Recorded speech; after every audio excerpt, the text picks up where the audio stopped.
Most people don't realize this, but your brain has been lying to you about when someone says your name in the middle of a sentence, and suddenly you're fully alert? Yeah, your phone could be buzzing, the TV could be yelling, your brain could be half asleep, but your name? Instant attention. Here's a psychology fact you're not ready for. Now here's the strange part. That reaction isn't special. It's programmed. And once you start noticing these tiny psychological switches, the ones people pull without even realizing it, you'll see them everywhere. In conversations, in friendships, at work, even in the way you react without thinking. Your relationships, your habits, even your confidence, all of it is influenced by this one psychological pattern. Some of these tricks are harmless, some are powerful. A few are a little uncomfortable once you realize they work on you too. And yes, maybe you already use a few without knowing. Let's pull the curtain back. The attention controllers. But here's where it gets even worse. People who subtly guide focus without demanding it. Picture this. You're in a noisy room, multiple conversations, clinking glasses. Someone across the table lowers their voice instead of raising it, and suddenly everyone leans in. That's not confidence. That's psychology. Psychology says people don't ignore you because they're busy. They ignore you because they don't value you. Strategic silence works because your brain hates unfinished patterns. When someone pauses before a key point, your mind fills the gap with curiosity. Silence feels like something important is coming, so attention sharpens. Then there's name anchoring. Hearing your own name activates self-related processing in the brain. It's why skilled speakers drop names naturally. It feels personal, even if the message isn't. But here's the part nobody wants to admit. Eye contact that lingers half a second longer than normal. Not staring, not intense, just enough to trigger significance. Your brain reads it as this matters. And here's the sneaky one, mirroring posture or tone. When someone subtly matches how you sit or speak, your nervous system relaxes. Familiarity forms fast, even with strangers. Notice any of these working on you right now? The likability builders. This happens because people who make others feel safe, seen, and strangely comfortable. Think about the people you instantly like, not because they're impressive, but because you feel good around them. That's not accidental. One powerful trick is asking for small favors, borrowing a pen, asking for advice. When someone helps you, their brain justifies it by thinking, I must like this person. It's called self-perception theory, and yes, it's real. Then there's admitting minor flaws, not deep trauma, not oversharing, just a light imperfection. It humanizes you.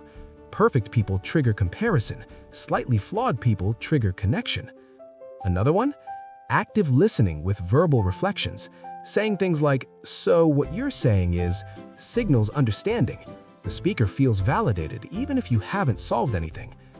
And don't underestimate gentle humor aimed at situations, not people. Shared laughter lowers psychological defenses faster than logic ever could. Funny how being likable often has nothing to do with being impressive. The persuasion shifters. People who influence decisions without pressure. Ever notice how some people never argue but still get their way? They use the illusion of choice. Instead of asking if someone will do something, they ask how. Do you want to talk now or later? Either way, the outcome stays intact. Another effective move is leading with agreement. Starting with, you're right, even partially, disarms resistance. The brain relaxes once it feels understood. There's also reframing effort as identity. Saying, you're the kind of person who follows through, subtly nudges behavior to match self-image. People protect their identities fiercely. And here's a powerful one. Slowing your speech during important points.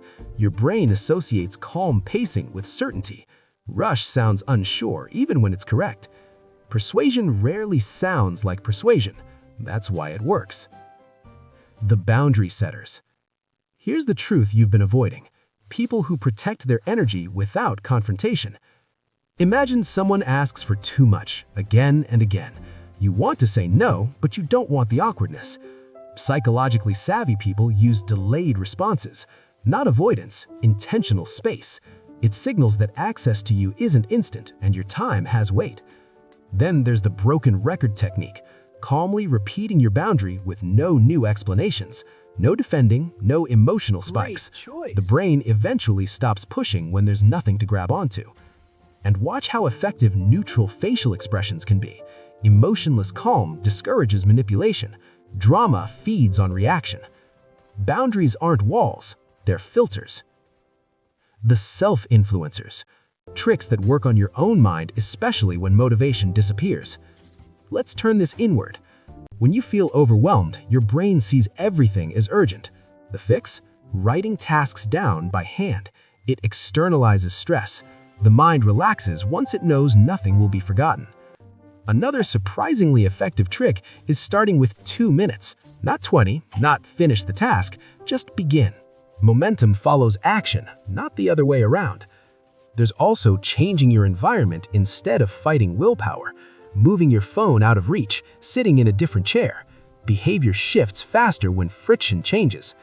And here's a quiet one, speaking to yourself in second person, saying, "You've got this," instead of "I've got this. Research shows it creates psychological distance and improves self-control. Sometimes the person you need to influence most is you. The social navigators. People who move smoothly through groups and conversations. In group settings, attention flows towards whoever summarizes and bridges. So what we're all saying is, this positions you as the connector. The brain rewards clarity. Here's the mental trick that actually works, is entering conversations slightly late. Not rude late, just enough to arrive when social energy has stabilized. First impressions land softer. Then there's complimenting choices, not traits. Saying, "That was a smart move," feels more authentic than "you're smart." It avoids pressure and feels earned. And finally, ending interactions first. Leaving when energy is high creates positive memory bias. The brain remembers the peak, not the length. Funny how social ease often comes from knowing when to stop. Conclusion. So, here's the real question. Which of these felt uncomfortably familiar? Maybe you recognized yourself using a few. Maybe you realized someone's been using them on you this whole time. None of these tricks are magic. They're patterns, quiet ones, that shape how attention, trust, and influence move between people. And once you see them, you don't unsee them. So tell me, which one surprised you the most? And which one are you going to notice today? And if you enjoy seeing the hidden psychology behind everyday behavior, you already know what to do.